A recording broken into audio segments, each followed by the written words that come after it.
My son handed me a glass of water at the Christmas dinner table. An hour later, I was standing in his kitchen, my hand shaking, as I dialed 911.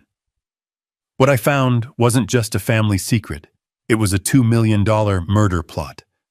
And I was the target.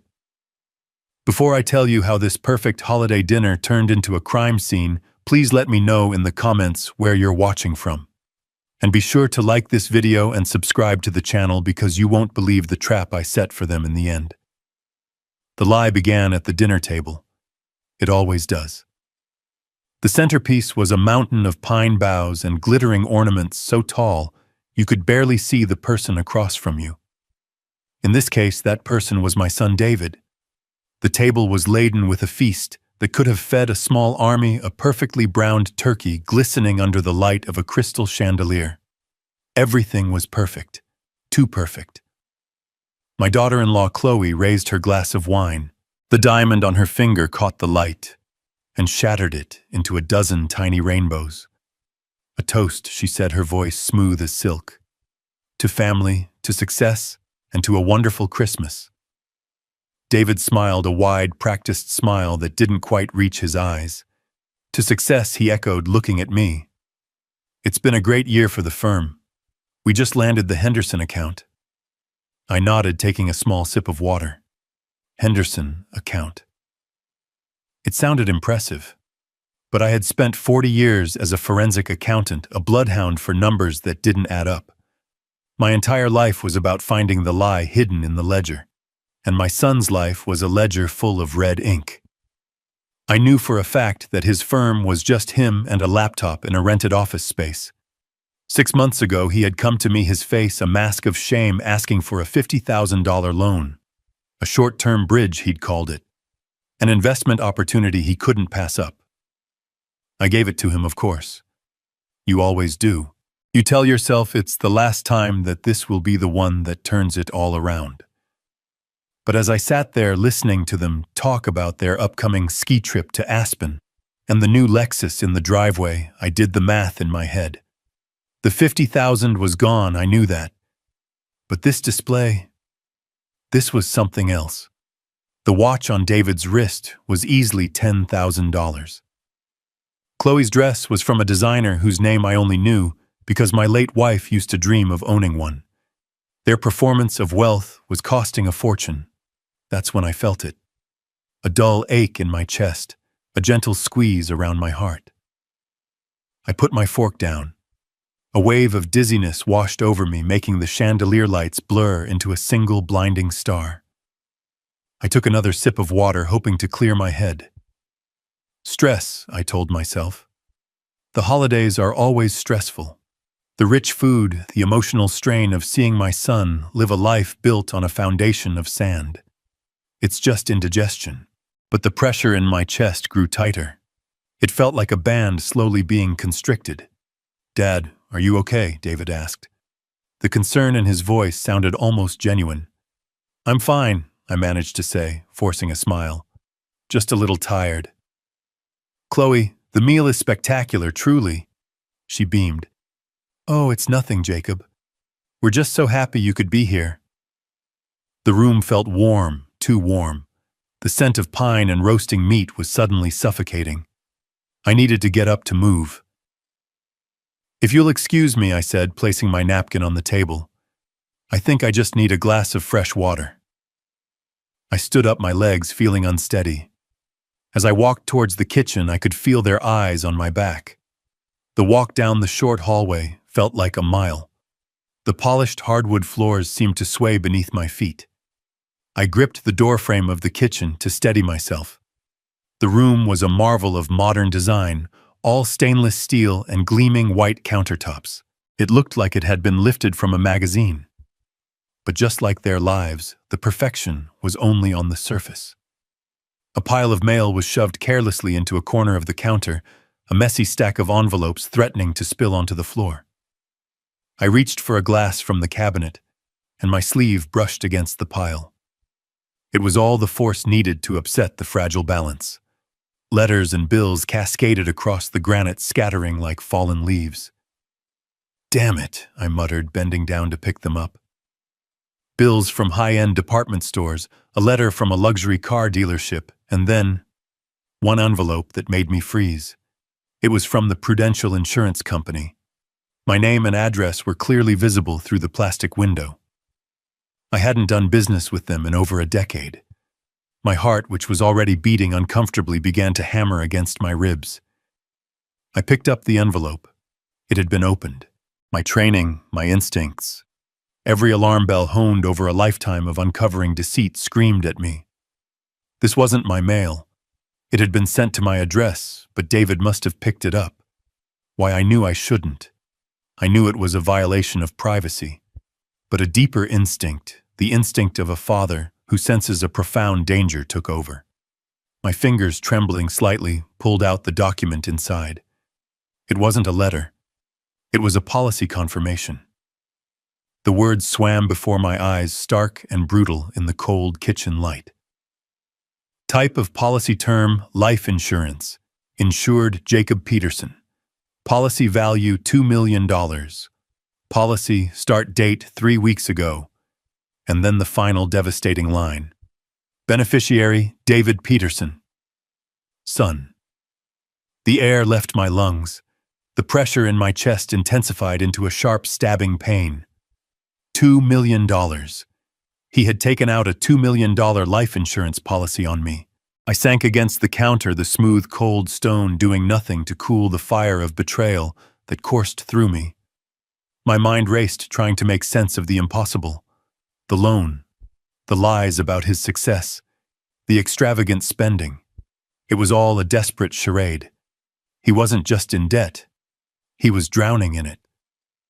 The wave of dizziness returned stronger this time, and a cold sweat broke out on my forehead. I felt sick, truly sick. My eyes scanned the countertop, searching for something, anything, to ground me. And then I saw it. Next to the sink was the half-empty bottle of Fiji water I had been drinking from when I first arrived. David had handed it to me himself. "Here you go, Dad. Hydrate," he'd said with a smile. And right beside it, partially hidden behind a marble salt cellar, was a small, clear vial. It was no bigger than my thumb, with no label. It was almost empty, but I could see a single viscous drop of clear liquid clinging to the bottom. In one horrifying crystalline moment, everything connected. The sudden illness, the tightness in my chest, the $2 million insurance policy, the unlabeled vial, the glass of water from my son's hand. This wasn't indigestion. This wasn't stress. This was an audit of my own murder. For a moment, pure, unadulterated panic seized me. I wanted to scream, to run out of the kitchen and confront them, to smash the facade of their perfect Christmas to pieces. But then a lifetime of discipline took over. I had faced down embezzlers who had stolen millions, con artists who had ruined entire companies. I had learned one crucial lesson: never let them see you sweat. The moment you show emotion, you lose. My breathing steadied. The panic receded, replaced by an ice-cold clarity. My mind, the mind of a forensic accountant, began to work. This was no longer a family crisis. It was a crime scene. And I was the primary witness. My movements became deliberate, precise. I glanced up and saw the small, dark lens of a security camera mounted in the corner of the ceiling. They were watching. Or at least they could be. I had to act normally. I slid the insurance policy back into its envelope and placed it on the counter. Then, my hand moving with a surgeon's steadiness, I picked up the tiny vial. My fingers closed around it, and I slipped it deep into the pocket of my trousers.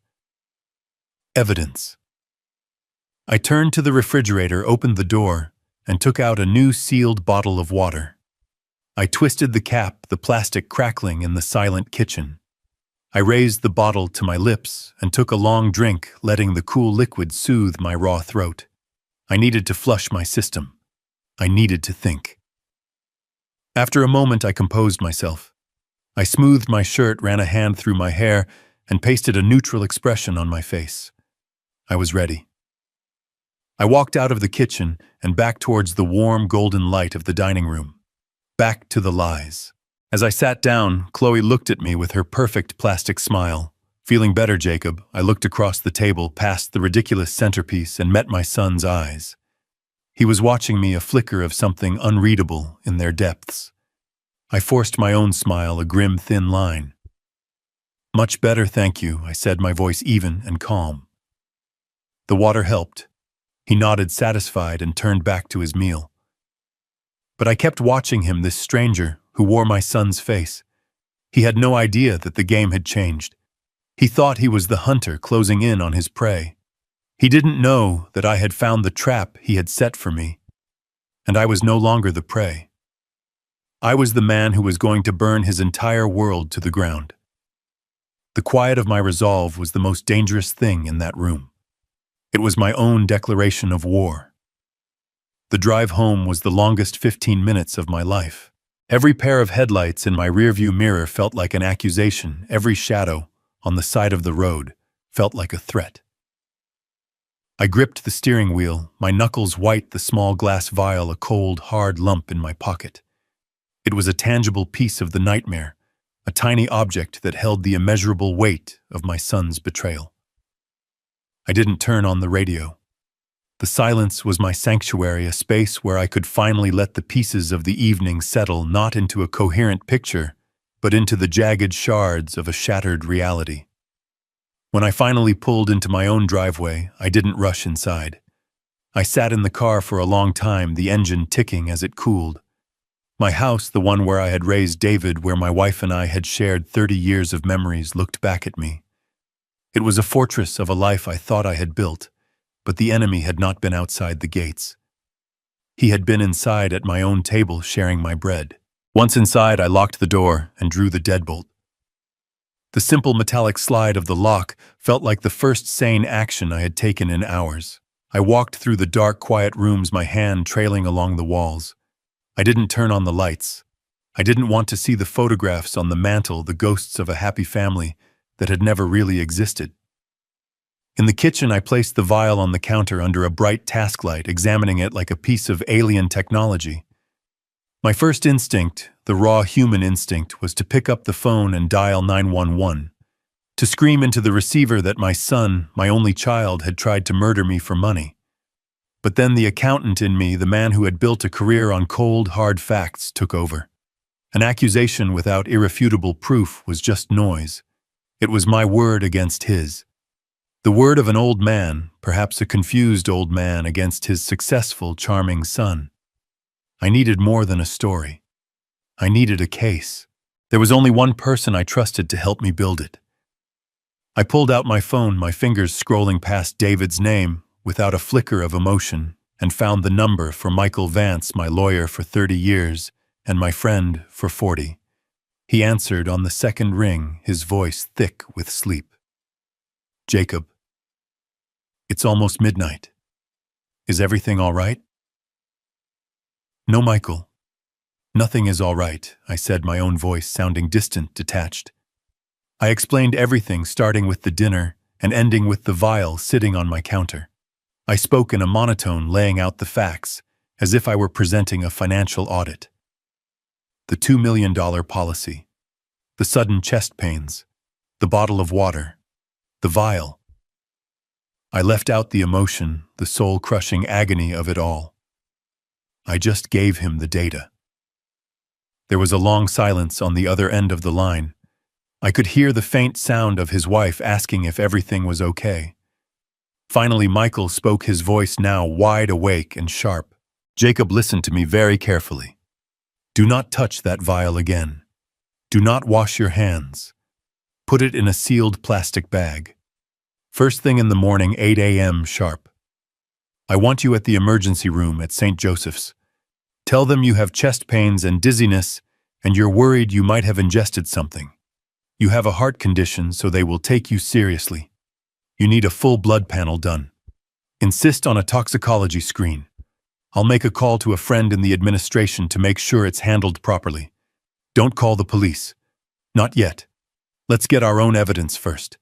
Let's build a fortress they can't breach." His words were a lifeline, a plan, a series of logical steps in a world that had ceased to make sense. "Okay, Michael. I'll do it." And Jacob, he said, his voice softening, I am so sorry. I hung up the phone and did as he said, placing the vial in a Ziploc bag with a pair of tweezers. I didn't sleep that night.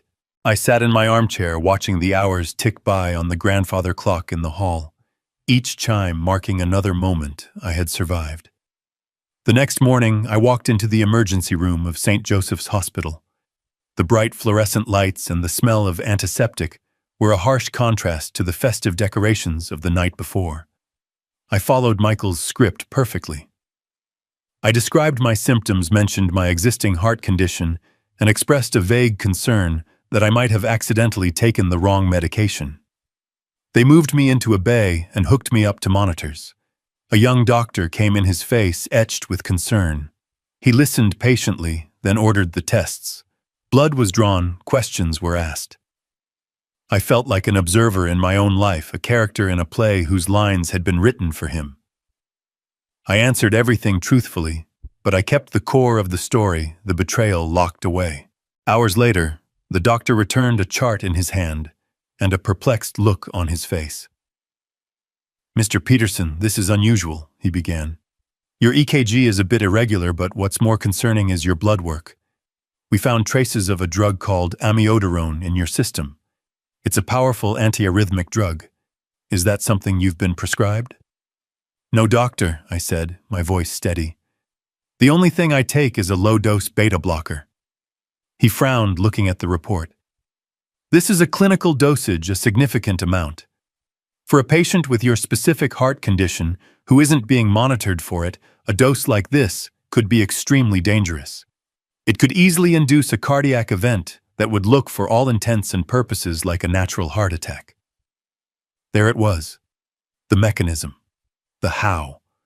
A heart attack that would look natural. It was the perfect crime tailored to my specific medical history. My son had done his research. The thought sent a chill down my spine that had nothing to do with the hospital air conditioning. I had the toxicology report printed out, a crisp, official document that translated betrayal into scientific terms. I left the hospital with the report folded in my coat pocket next to the small plastic bag containing the vial. I now had the motive in the form of a $2 million insurance policy. I had the means, the vial of amiodarone.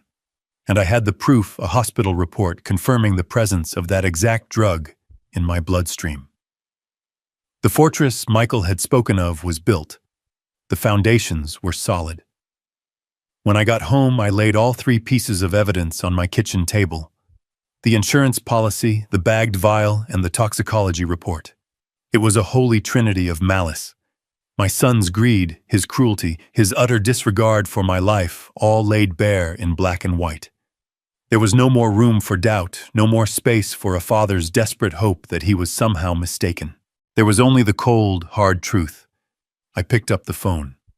But I didn't dial 911 in a panic. My rage had cooled into something far more dangerous: precision.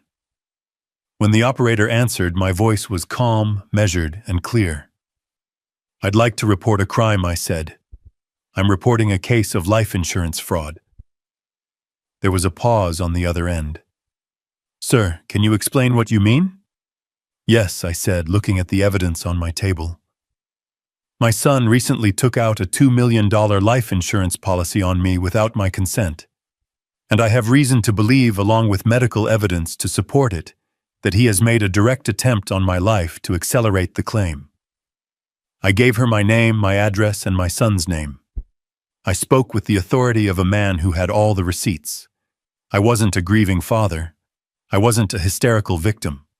I was a forensic accountant presenting a case file that was already closed. 2 days after my call, my doorbell rang. Standing on my porch was a man who looked like he had been carved from oak and left out in the rain. He was in his late 50s, with a tired face, a rumpled suit, and eyes that had seen too many of the world's sad stories. He held up a badge. Detective Miller, he said, his voice a low gravel. I'm here about the report you filed. I led him into the living room. He moved with a heavy weariness, his gaze sweeping over the room, taking in the family photos, the worn armchair, the quiet order of my life. I could read the thought in his mind as clearly as if he'd spoken it aloud. Another domestic dispute. An old man, a family fight over money, a misunderstanding blown out of proportion. He had already filed my story away in a mental cabinet labeled routine. My job was to prove him wrong. Instead of offering him coffee, I gestured to the dining room table. "I thought it would be best if I laid everything out for you," I said. He followed me, a flicker of surprise in his eyes. On the polished wood surface, I had arranged the 3 exhibits of my case. The insurance policy was on the left, its pages filled with cold, contractual language. The toxicology report from the hospital was in the center, a stark medical confirmation of the poison in my veins. And on the right, the small glass vial still sealed in its evidence bag. Miller stopped at the table. He looked at the display, then at me. The weariness in his expression was replaced by a sharp, focused attention. He had expected a rambling, emotional story. I had given him a case file. "Mr. Peterson," he said, his tone shifting from routine to respectful. "Walk me through this." I did. For the next hour, I recounted the events of Christmas dinner. I didn't raise my voice. I didn't cry. I presented the facts with the same dispassionate clarity I would have used to explain a fraudulent expense report to a corporate board. I pointed to the policy. "Motive," I said. I pointed to the vial. "Means." I pointed to the hospital report. "Method." I explained my background as a forensic accountant. I told him that my entire career was based on recognizing patterns of deception, and the patterns here were unmistakable. David's performative wealth, the carefully constructed lies, the desperation I had sensed for months. This wasn't a sudden act. It was the logical endpoint of a long road of financial recklessness. Miller listened without interruption. He picked up the bagged vial, examining it in the light. He read every word of the toxicology report, his lips a thin, tight line. When I was finished, he sat back in the chair and looked at me for a long time. "In my line of work," he said finally, 90% of cases are about emotion. Rage, jealousy, greed. They're messy, but this," he gestured to the table, "this is clean. It's calculated." "You're right, Mr. Peterson. This isn't just a family squabble. This is a business plan." That was the moment I knew he believed me. The tide had turned. I was no longer a potential victim of old age and confusion. I was a credible witness. He and his partner spent the next 2 hours carefully collecting the evidence, asking precise questions, their professionalism, a comforting balm on the raw wound of the situation. Before he left, Miller gave me his card. "We're going to look into your son's finances," he said. "If what you suspect is true, the numbers won't lie. I'll be in touch." The call came 3 days later.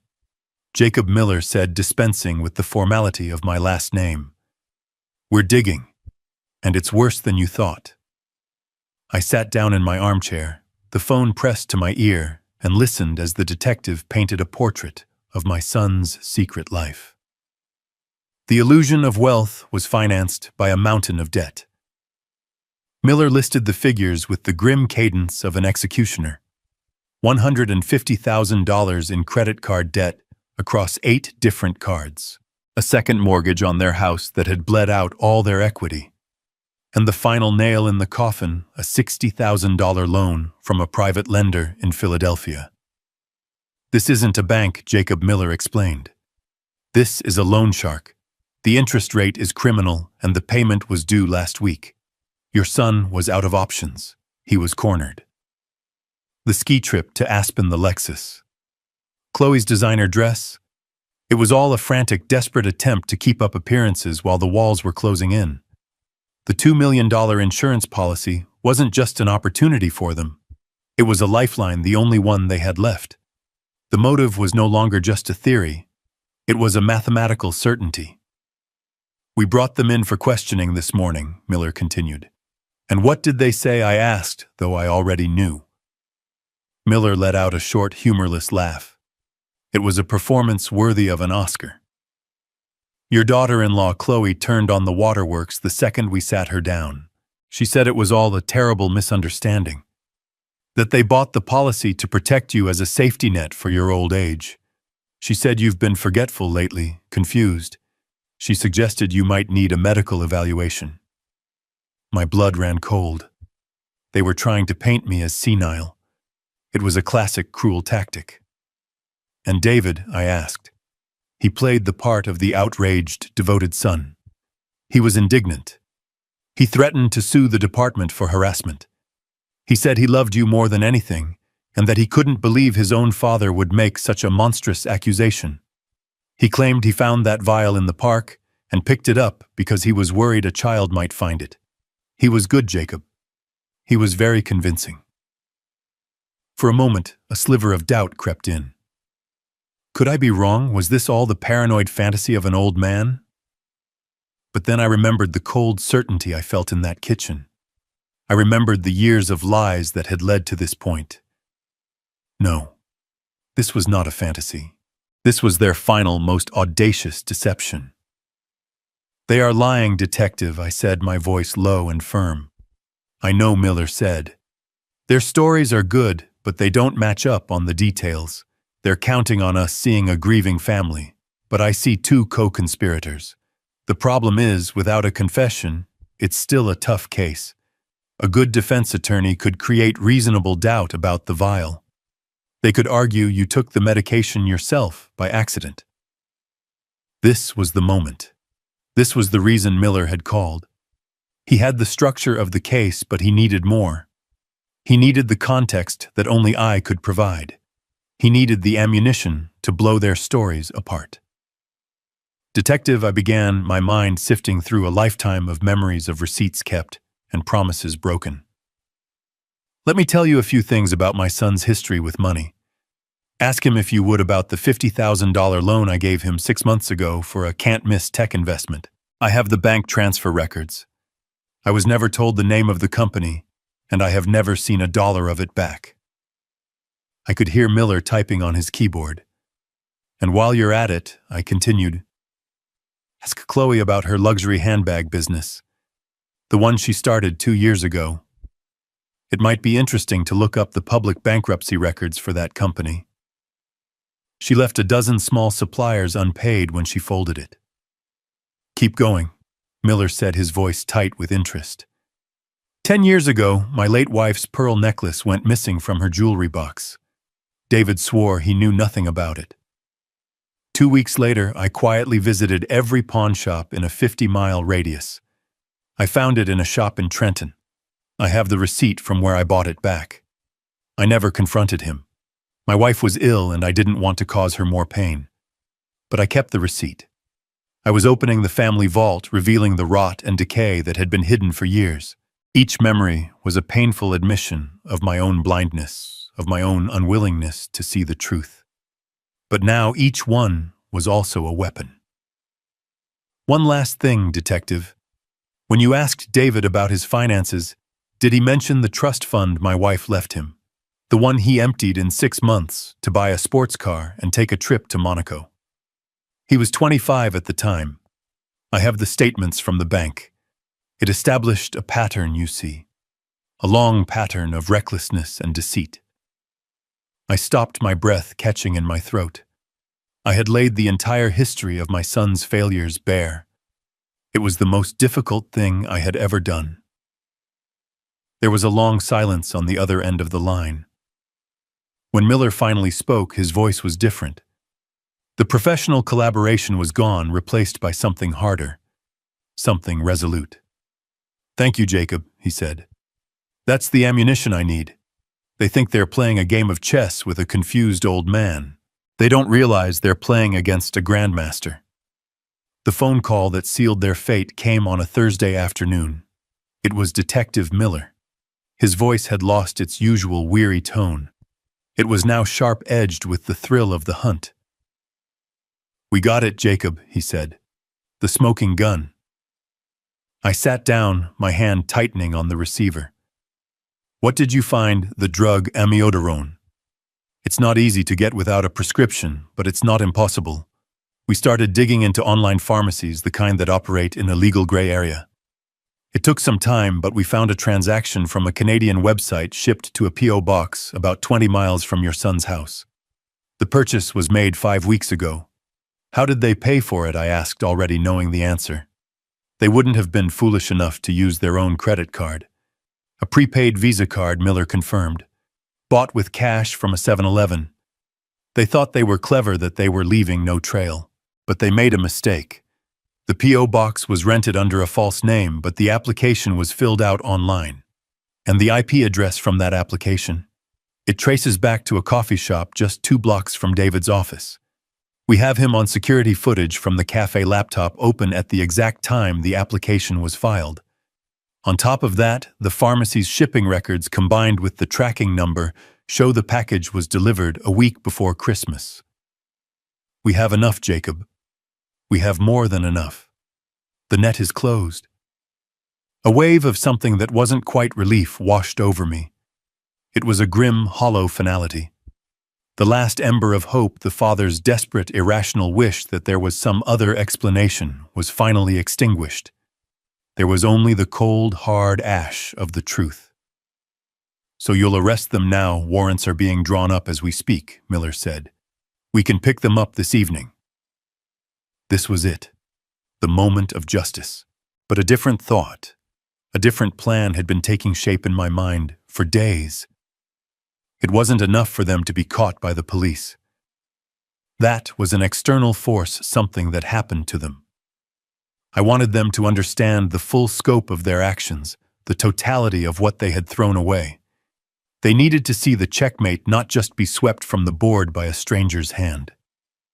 Detective, I said, my voice steady. I have a request. Can you give me 24 hours? Hold off on the arrest until tomorrow afternoon. There was a pause on the other end of the line. Jacob, this is a serious felony. We have what we need. Why wait? Because there is one last move I need to make, I said. It's not about your case. It's about mine. I need them to understand what they've done, not just to me, but to themselves. Please, detective. One day, I could hear him sigh, a sound of exasperation mixed with a reluctant respect. All right, Jacob. Against my better judgment, you have until 3 p.m. tomorrow. But then it's over. As soon as I hung up with Miller, I called my lawyer. Michael, it's time. An hour later, Michael made a call to David's attorney. His approach was a work of art, a masterpiece of misdirection. He spoke of my age, my fragile health, the terrible stress this misunderstanding was putting on my heart.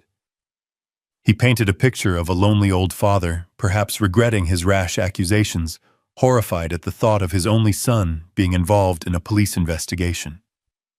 He suggested a meeting, a final attempt at reconciliation, a chance to talk things over and find a peaceful resolution away from the harsh glare of the law. As Michael predicted, they took the bait. Their lawyer called back within the hour. David and Chloe were, of course, deeply hurt by the accusations, but they were willing to meet. They loved their father, and they were desperate to clear their names and mend this painful family rift. They agreed to come to Michael's office the next day at noon. They thought they were walking into a negotiation. They believed they were coming to manage a confused old man, to emotionally manipulate him into retracting his story. They had no idea they were walking into their own execution. The next day, I sat in the conference room at Michael's law firm. It was a room designed to communicate power and permanence. The walls were paneled with dark mahogany lined with shelves of leather-bound law books that smelled of dust and authority. The table was a single massive piece of polished wood, so heavy it felt like part of the building's foundation. This room was a world away from the fragile, glittering facade of my son's life. This room was about consequences. I sat at the far end of the table with Michael to my right. I said nothing. My role in this was to be a silent, unmovable presence. David and Chloe arrived precisely at noon. They were dressed for their roles. David wore a tailored suit, his expression a careful blend of concern and resolve. Chloe wore a simple, elegant dress, her face a mask of sorrowful beauty. They looked like the victims, a devoted couple forced to endure an unspeakable family tragedy. They nodded gravely at me. "Dad," David said, his voice thick with fake emotion. "Thank you for doing this. I know we can sort this out." They sat down opposite us. Their lawyer, a slick man in a suit that was too expensive, began with a speech about the importance of family and the potential for misunderstandings in times of stress. I let the words wash over me. I looked at my son and the woman he had married, and I felt nothing. No anger, no sadness, just the quiet final closing of a door. When their lawyer had finished, Michael leaned forward, placing a single thick folder with a blue cover on the table. It landed with a soft, definitive thud. "Thank you for coming." Michael began, his voice calm and even. "As you know, Jacob has been through a great deal. This situation has forced him to do a lot of thinking, not just about the present, but about the future." David and Chloe exchanged a quick, confident glance. This was it. The old man was cracking. But Michael didn't mention the police. He didn't mention the hospital or the vial or the insurance policy. His voice remained placid, almost gentle. "It all started about 6 months ago, actually. David, you may remember you came to your father to ask for a significant loan. $50,000, I believe." David shifted in his chair, a flicker of annoyance crossing his face. "I don't see what that has to do with anything. That was a private family matter." "Of course," Michael said smoothly, but for Jacob it was a moment of clarity. It made him realize that he needed to think seriously about his estate, about how best to protect his legacy for the future. He became concerned about financial volatility, about ensuring his life's work would be managed responsibly. Michael opened the blue folder. It wasn't a police report. It was a trust agreement. And so 6 months ago, Michael continued, "Jacob came to me and we completely restructured his will and his assets. Everything he owns, the house, the savings, the investment portfolio, a total estate valued at approximately $8 million was placed into a new, irrevocable trust." The air in the room grew still. The confident smirks on David and Chloe's faces began to fade, replaced by a dawning confusion. This was not the conversation they had expected. "The Jacob Peterson Legacy Trust was established to provide for you, David, upon your father's passing," Michael said, his eyes fixed on my son. "You are named as the sole beneficiary." A wave of relief washed over David's face. He thought he had dodged a bullet. He thought this was just my old-fashioned way of controlling things. He still didn't understand. He still didn't see the jaws of the trap closing around him. Michael let the silence hang in the air for a moment, before he delivered the final, devastating blow. However, he said, tapping a single paragraph on the page with his finger, "Given his concerns, your father insisted on adding a very specific and very binding special clause." Michael let his words hang in the silent room, the phrase "special clause" echoing in the space between us. I watched my son's face. The confusion was still there, but now it was curdling into suspicion. Chloe glanced at their lawyer, a silent question in her eyes, but the man looked as bewildered as they did. They were all playing a game they didn't know the rules to. They were about to learn. Michael cleared his throat, not for effect, but with the quiet deliberation of a man about to read a death sentence. He adjusted his glasses and looked down at the document. "The clause is under Article 4, Section B." He said, his voice a dispassionate legal drone. It reads as follows. "Should the primary beneficiary, David Peterson, be convicted of any state or federal felony offense, this trust shall be immediately dissolved." He paused, letting the first part of the trap snap shut. David's lawyer blinked. "A felony clause, that's highly unusual but not unheard of." David let out a tense, nervous laugh. "A felony? What are you talking about? I'm not a criminal." He looked at me, a desperate plea for reason in his eyes. Dad, this is insane. What is this all about? I remained silent. My gaze was steady. I was simply the accountant here to watch the final numbers being tallied. Michael held up a hand. Please let me finish. There is a second condition. He looked back down at the page. It continues. Furthermore, should the death of the grantor Jacob Peterson be deemed by a court of law or a coroner's inquest to be of a non-natural cause directly or indirectly resulting from the actions or conspiracy of the beneficiary, then the beneficiary is immediately and irrevocably disinherited. He looked up, his eyes meeting David's. And here is the final provision. In the event that either of these conditions is met, the entire principal of the Jacob Peterson Legacy Trust, including all assets therein, shall be liquidated and the full proceeds transferred as a single unrestricted donation to the National Center for Victims of Financial Fraud. For a full 30 seconds, nobody spoke. The only sound was the faint hum of the air conditioning. David and Chloe were staring at Michael, their faces blank with incomprehension, as if he had just read a passage in a foreign language. They were still trying to fit this new information into their own narrative, the one where they were in control, where they could talk their way out of this inconvenient mess. Chloe was the first to break. Her carefully constructed mask of sorrow crumpled. I don't understand, she stammered, looking from Michael to me. What does any of this mean, Jacob? Why would you do this? It was David who finally put the pieces together. His face, which had been pale with confusion, suddenly flushed with a dark, furious red. The realization hit him not as a quiet dawn, but as a violent explosion. He slammed his hands on the table, the sound making everyone jump. This is a trick, he roared, his voice cracking with rage and panic. He's trying to intimidate us. You can't do this. It's my inheritance. It's my birthright. He pointed a shaking finger at me. He's senile. This is proof. No court in the country will uphold this. We'll fight this. Michael didn't flinch. He leaned back in his leather chair, the picture of calm authority.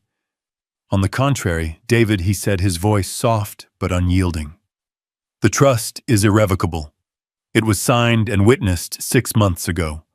We have a notarized affidavit from your father's physician, dated the same day, certifying that he was of sound mind and body and under no duress.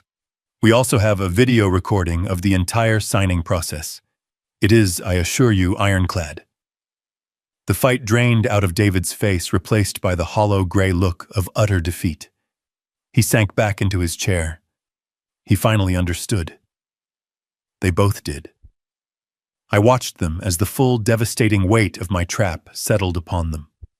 Their plan had been to commit the perfect crime, to poison me in a way that mimicked a natural heart attack, to collect a clean $2 million from the insurance company, and then to inherit the remaining $8 million upon my tragic but not unexpected death, a $10 million prize. But they had made one fatal miscalculation. They had underestimated me. They saw me as an old man, a resource to be managed and eventually liquidated. They never saw me as the man who had spent 40 years thinking 3 steps ahead of smarter criminals than them. The trap wasn't the police investigation. The trap wasn't the vial of poison. The true trap was this document signed and sealed 6 months ago. They had been caught in it the moment they decided to act. Their fatal flaw was their greed. They could have simply waited, but they were impatient. The insurance fraud was their undoing. Even if by some miracle they managed to beat the attempted murder charge, insurance fraud for a sum of $2 million is a serious federal felony. The moment a jury convicted them of that, the clause would be triggered. The $8 million inheritance would vanish. They hadn't been playing for a $10 million prize. They had been gambling with $8 million they were already set to inherit, all for the chance to get an extra $2 million a little bit sooner. And they had lost everything. They had spent months planning a crime, not realizing that their punishment had already been written into law, my law waiting for them to walk right into it. Chloe began to sob, not loud theatrical sobs, but the silent, shoulder-shaking sobs of someone whose entire world has just been reduced to dust. David just stared at me, his mouth slightly open, his eyes vacant. The hatred was gone. The anger was gone. There was nothing left but the vast, empty space of his own ruin. He saw it all now. He saw the checkmate. At that exact moment, there was a sharp, authoritative knock on the conference room door. Michael looked at me. I gave a slight nod. "Come in," Michael called out. The door opened and Detective Miller stepped inside. He was flanked by two uniformed police officers. The air of quiet legal devastation was instantly replaced by the stark, unavoidable reality of the state. Miller's tired eyes found David and Chloe. He held up his badge, a formality that was almost absurd in its redundancy. "David Peterson," Miller said, his voice leaving no room for argument. "Chloe Peterson, you are under arrest for conspiracy to commit murder and for insurance fraud." The uniformed officers moved forward. I heard the sharp metallic click of handcuffs being fastened around Chloe's wrists. She didn't resist. She was utterly broken. The second officer approached David, who remained seated, staring into nothing. "Sir, please stand up and put your hands behind your back." David didn't seem to hear him. He was looking at me, his eyes finally focusing. He wasn't seeing a father or a victim. He was seeing the architect of his demise. He had thought he was playing a game of chess, but he had been a pawn on my board all along. As they led him away, his hands cuffed behind his back, he was silent. The fight was over. The performance was done. The play had ended. All that was left was the quiet of the empty room, the blue folder still sitting on the table, and the final balanced entry in the ledger of my life. I felt no victory, no joy. Just the profound, sorrowful peace of a long and painful calculation finally coming to zero. The wheels of justice turn slowly, but they grind exceedingly fine. 6 months after that terrible Christmas dinner, the legal proceedings came to a quiet end. The evidence was overwhelming, the digital and chemical trails leading to David and Chloe as surely as a map. A jury found them guilty on all counts. The sentences were long. There was no dramatic courtroom confession, no tearful apology. There was only the dull, bureaucratic finality of a gavel falling on wood. A week later, Michael called me. His voice was calm, businesslike. "It's done, Jacob," he said. "The transfer is complete. The entire $8 million from the trust has been received by the National Center for Victims of Financial Fraud." The books were balanced. The final entry had been made. The case was closed. I thanked him and hung up the phone. I was sitting in my armchair, the one my wife always used to say I would become a permanent part of. The afternoon sun streamed through the window, illuminating the dust motes dancing in the still air. I should have felt something. Triumph, perhaps, or the bitter satisfaction of revenge. But I felt neither. Instead, what settled over me was a profound and unexpected sense of peace. It was the quiet that comes after a long and violent storm, when the wind dies down, and you can finally hear the sound of your own breathing again. This was never about revenge. Revenge is a fire, a hot, consuming rage that destroys everything in its path, including the person who wields it. What I had done was the opposite of fire. It was ice. It was a cold, deliberate, and necessary calculation. It was the last audit of my life. I had examined a set of accounts that were deeply criminally unbalanced, and I had simply put things back in order. Ordnung, the German word for it. Not just order, but a state of rightness of things being in their proper place. I thought of David. I did not think of the man in the courtroom with the hollow eyes and the expensive suit. I thought of the little boy who used to fall asleep on my lap, his small hand curled around my finger. I thought of the teenager I taught how to drive his knuckles white with fear and excitement on the steering wheel of my old Ford. Where did that boy go? When did the rot set in, and in the quiet of my home I had to face a difficult truth? Perhaps I had been so busy balancing the ledgers of other people's lives that I had failed to see the growing deficit in my own son's soul. Perhaps in my own quiet, reserved way, I had taught him that value was something that could be quantified, measured in dollars and cents rather than in character and integrity. The guilt was a quiet, familiar ache, but I had not put the poison in his hand. I had not signed his name on that insurance policy. I could not save my son from the man he had chosen to become. My relationship with him, the one I had cherished and mourned for years, was gone. I had to accept that. But what I did do, was prevent him from spiraling further into a darkness from which there was no return. My actions had not been to protect just myself. They were to protect him from becoming a murderer. In a strange, sad way, it was the last act of a father. I had not saved the man, but perhaps I had saved what was left of his soul. The sun began to set, painting the walls of my living room in hues of orange and gold. For the first time in a long time, the house didn't feel empty. It felt still. It felt like my own. My life was no longer defined by the ghost of my son's expectations or the weight of his betrayals. It was a clean slate, an open ledger. I walked over to my old wooden desk, the one I had used for 40 years. I opened the top drawer and took out a new checkbook, one tied to my personal accounts, the money I had set aside for my own retirement, separate from the trust. The funds were modest compared to the fortune I had just given away, but they were more than enough. They were mine. I opened the checkbook. The clean, empty lines of the first check looked like a promise. For so long, money had been a tool for my son, a weapon for my family. It had been a source of strife, greed, and ultimately a motive for murder. But it was just that, a tool. And a tool could be used to build as well as to break. My hand was steady as I picked up a pen. I didn't write a check to a large, faceless charity. I thought for a moment, and then I wrote out the name of a small local community college.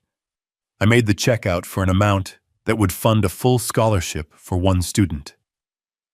Someone who wanted to study accounting. Someone who wanted to learn the language of numbers. In the memo line I wrote, "In the name of integrity." I signed my name, Jacob Peterson. The signature was firm, clear.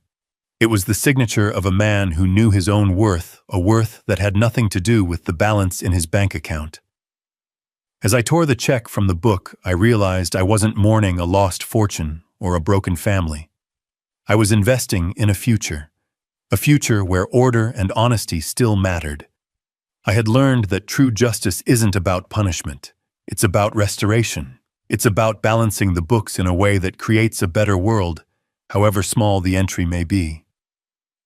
And in the quiet of my home, as twilight settled outside, I understood that my story was not an ending.